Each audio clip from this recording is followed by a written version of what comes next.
এর মধ্যে লাভ একে তার মধ্যে ফুল। তার সাইডে একজনের নাম দেখে স্কুলের সবাই মনে করেছে আমি প্রেমে পড়েছি, তাই আমার বয়ফ্রেন্ডের নাম নাকি হাতে লিখেছি। ওদের বুঝাইতে পারলাম না, তাই বললাম হ্যাঁ প্রেমে পড়েছি, নাম রিমন, হাতের মধ্যে তার নাম লিখে রেখেছি। তারপর থেকে সবাই জানে আমি প্রেম করি। এতদিন যে সব ছেলেরা লাইন মারতো তাদের মধ্যে খবর পৌঁছে গেছে। ভালোই হয়েছে, এখন আর কেউ জ্বালাবে না। একদিন স্কুল থেকে বাসায় এসে দেখি বাসার সবাই আর ডাক্তাররা পারিবারিকভাবে মিটিং করেছে। আমাকে দেখে রিমনের খালা ডাক্তারের জন্য চায়ের ব্যবস্থা করতে বলল। আমি চা দিয়ে তাদের পাশে দাঁড়িয়ে আছি। ডাক্তাররা বলল রিমন এখন 90% সুস্থ, এখন বন্দি রাখার দরকার নেই। দাদি বলল খুশির খবর, তাইলে ওরে এখন ছেড়ে দেওয়া হোক। তখন রিমনের খালা বলল এখন ছেড়ে দেওয়ার দরকার নেই, 2-3 মাস যাক, আর রিমনের বাবা মা আসুক, তখন না হয় ছেড়ে দিব। ডাক্তার বলল এতে উল্টাপাল্টা হতে পারে, তারপরও আপনারা যা ভালো মনে করেন। ইচ্ছা করেছিল আমি কিছু বলি, কিন্তু সেখানে রিমনের দাদি কিছু বলেনি, সেখানে আমি কেমনে কথা বলি, তাই কিছু না বলে রুমে চলে গেলাম। যখন সবাই যার যার রুমে চলে গেছে তখন আমি উপরে গেলাম রিমনের কাছে। জানলার পাশে গিয়ে ডাক দিলাম রিমন সাহেব আপনি কি আছেন? থাকলে একটু এইদিকে আসেন।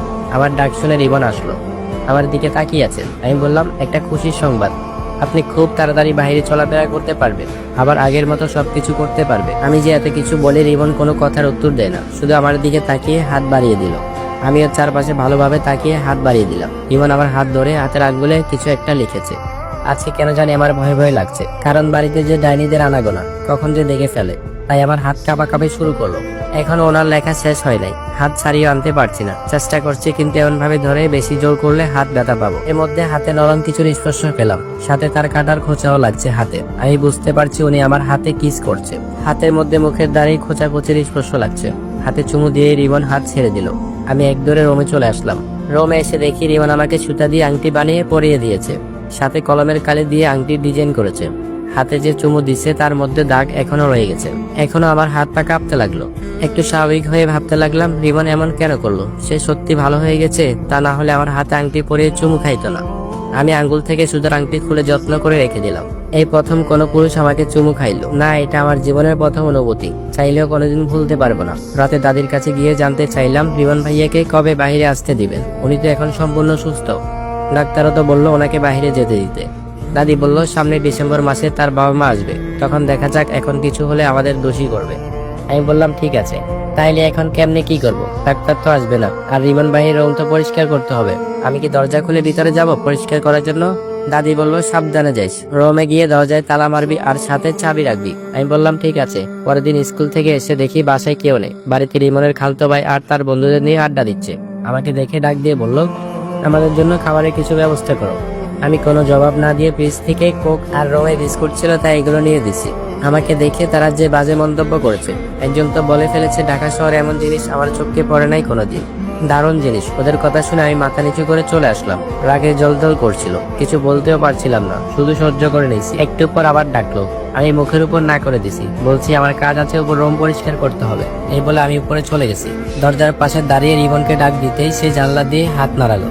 আমি ওর হাত স্পর্শ করে বললাম আমার জন্য কি অপেক্ষা করেছিলেন নাকি? সত্যি সে আমার জন্য অপেক্ষা করেছিল। তার কাছে ঘড়ি না থাকলেও সেই টাইমটা মুখস্থ করে রেখেছে। আমি এখন স্কুল থেকে আসবো।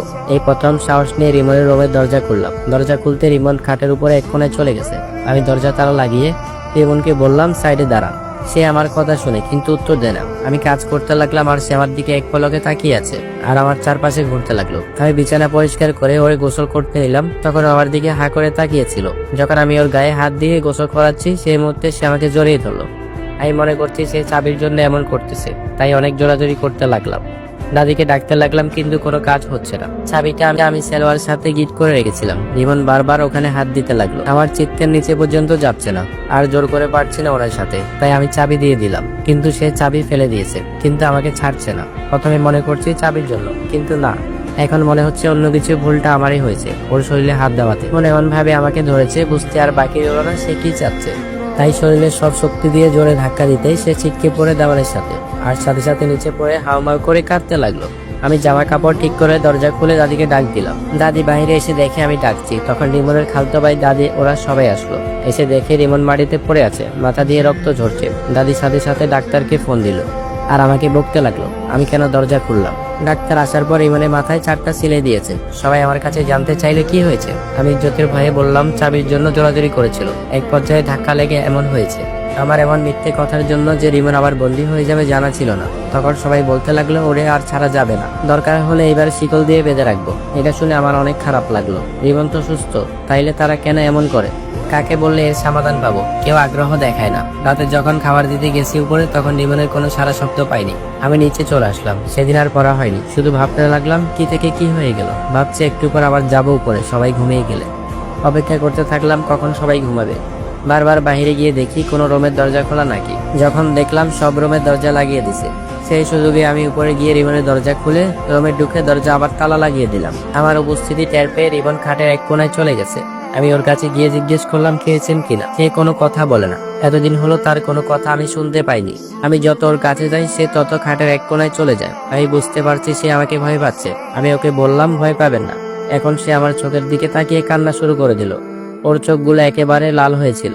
ওর কান্না দেখে আমি যখন মাথায় হাত দিলাম, তখন বুঝতে পারলাম ওর শরীরে জ্বর এত বেশি ছিল যে রিমন যেখানে শুয়েছিল বিছানা সহ গরম হয়ে গেছে। এই অবস্থায় থাকলে সে অজ্ঞান হয়ে যাবে। আমি ওরে বললাম আপনি শুয়ে থাকেন, কিন্তু সে শোয় না। যখন আমি ওর খাট থেকে নেমে গেছি, তখন সে তার জায়গায় শুয়ে পড়েছে। আমি এখন কি করব? ওনার জ্বর না কমলে তো সমস্যা, আর মাথায় তো পানি দেওয়া যাবে না। যে পরিমাণ জ্বর উঠলো, কাবাকাবি শুরু করলো। আমি নিচে গিয়ে আমার রুম থেকে কাঁথা আর জ্বরের ওষুধ নিয়ে আসলাম। রাতে যে খাবার দিছি সেটা সে খায়নি। আমি রিবনকে বললাম উঠে বসার জন্য, সে উঠে বসলো। এমনিতে আমি যা বলি সব শুনে। নিজের হাতে খাবার খাইয়ে দিয়ে ওষুধ খাওয়ালাম। এখন শুয়ে থাকার জন্য বললাম, সাথে সাথে শুয়ে পড়েছে। আমি দাঁড়িয়ে আছি, ভাবছি কি করব। এখানে বসে থাকলে ঘুম হবে না, সকালে স্কুলে যেতে হবে। আমি রিবনকে বললাম এখন আমি চলে যাই। সে মাথা নাড়িয়ে যেতে বলল। আমি চলে আসলাম নিচে। সকালে ঘুম থেকে উঠতে দেরি হয়েছে, তাড়াতাড়ি করে নাস্তা রেডি করে স্কুলে চলে আসলাম। ক্লাসে মনোযোগ নেই। সকালে রিমনের খোঁজ না নিয়ে চলে আসলাম, তাই খারাপ লাগছে। মাথায় যন্ত্রণা নিয়েও রিমন আমার স্কুল থেকে ফেরার অপেক্ষায় জানালার পাশে দাঁড়িয়েছিল। আমি বাসায় এসে ড্রেস চেঞ্জ করে উপরে গেলাম। আমি উপরে ওঠার সময় রিমনের হাত দেখেছি জানালায়। যেই উপরে উঠলাম, গিয়ে দেখি সে নেই জানালার পাশে। আমি ডাক দিলাম রিমন ভাইয়া কই আপনি? ভিতরে থেকে কোনো সারা শব্দ পাইলাম না। কয়েকবার ডাকলাম, কোনো সাড়া নেই। এখনই তো জানালার পাশে দাঁড়িয়েছিল। কয়েক সেকেন্ডের মধ্যে আবার কই চলে গেল। আমি রুমের দরজা খুলে ভিতরে গেলাম। গিয়ে দেখি রিবন কাঁথা মোড়া দিয়ে শুয়ে আছে। মনে মনে ভাবতে লাগলাম সে এখানে শুয়ে থাকলে জানালার কার হাত দেখলাম। আমি রিবনের জ্বর চেক করার জন্য ওর শরীরে হাত দিলাম, কিন্তু ওর শরীর ঠান্ডা ছিল, জ্বর নেই। গায়ে হাত দিতেই সে আমার দিকে তাকিয়ে আছে। আজকে তাকানোর মধ্যে কেমন জানি একটা মায়াবী হাসি ছিল। আমি বুঝতে পারছি সে আমার আসার উপস্থিতি টের পেয়ে সাথে সাথে এসে শুয়ে পড়েছে। আমি জিজ্ঞেস করলাম জ্বর কি কমেছে? ওষুধ কি খাইছেন? সে মাথা নাড়িয়ে বলল যে খাইছে। আমি ওষুধ চেক করলাম খাইছে কিনা। দেখলাম যে ওষুধ নাই, তার মানে খাইছে। ওর মাথায় হাত দিয়ে জিজ্ঞেস করলাম ব্যথা করে নাকি? মাথা নাড়িয়ে বলল ব্যথা করে। আমি রিবনকে বললাম আপনি শুয়ে থাকেন, রাতে আবার আপনার জন্য ওষুধ নিয়ে আসবো। সে চোখ বন্ধ করে শুয়ে আছে। আমি নিচে চলে আসলাম। নিচে এসে দেখি দাদি কার সাথে জানি কথা বলছে। লোকটার দিকে না তাকিয়ে রুমে চলে গেল। তখন দাদি বলল আরিন তুই ওনাকে দেখে চলে গেলি, কথা বললি না ওনার সাথে? তখন আমি কাছে গিয়ে লোকটার দিকে তাকালাম। চেনা চেনা লাগছে, কিন্তু মনে পড়ছে না। তখন লোকটা বলল সেলি মনে হয় আমাকে চিনে নাই, দাড়ি রাখছি তো তাই। যখন আমার নাম বললো তখন বুঝতে পারছি উনি সেই লোক যে মানুষটা আমাকে এখানে দিয়ে গেছে। আমি ওনার কাছে গিয়ে বললাম কাকা ভালো আছেন? এতদিন পর খোঁজ নিতে আসলেন? কাকা বলল ওনারা নাকি ঢাকা থাকে না, বাড়িতে থাকে। আমার দাদির কথা জিজ্ঞেস করলাম, উনি বলে না, শুধু বললো তোর সুখের খবরটাও দিতে পারি নাই। অনেকবার জিজ্ঞেস করেছিল তোর কথা, কবে ঢাকা যাব তোর খবর নিব, কিন্তু ওনারা তোর খবর দিতে পারি নাই। 4 মাস আগে তোর দাদি মারা গেছে।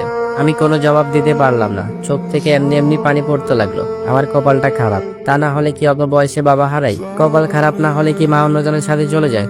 যে ভাইকে কোলে করে রাখতাম সব সময়, সে ভাইটা আজকে থেকেও নেই।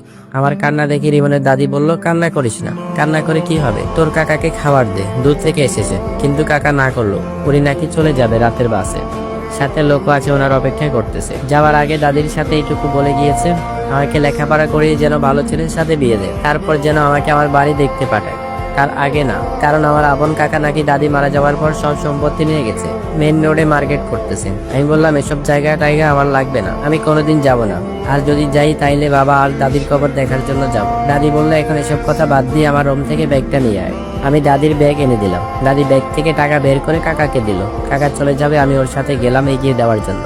আসার সময় রিমনের জন্য ওষুধ আর কিছু জিনিস নিয়ে আসলাম। রাতে রান্নার সময় ওর জন্য আলাদা রান্না করলাম আজকে। এতদিনে এই প্রথম আলাদা কারোর জন্য রান্না করতেছি। আমরা যা খাবো জ্বরের মুখে রিমনের ভালো লাগবে না, তাই ওর জন্য আলাদা খাবার রেডি করলাম। রান্না শেষ করে রিমনের জন্য নিয়ে গেলাম। আজকে বেশি দেরি করিনি, খাবার আর ওষুধ দিয়ে চলে এসেছি। প্রতিদিনের রুটিনের মতো সকালে স্কুলে যে আবার স্কুল থেকে এসে রিমনের রুমে যাই, ওর খবর নিয়ে তারপর বাকি কাজ করি। আর রিমনও এখন আমার সাথে লুকোচুরি খেলে, আমার অপেক্ষায় জানালার পাশে দাঁড়িয়ে থাকে। যে আমি উপর উঠার শব্দ পাই সাথে সাথে ঘুমের ভান করে শুয়ে থাকে। এইভাবে 1 মাস কেটে গেল, রিমন সুস্থ হয়ে গেছে।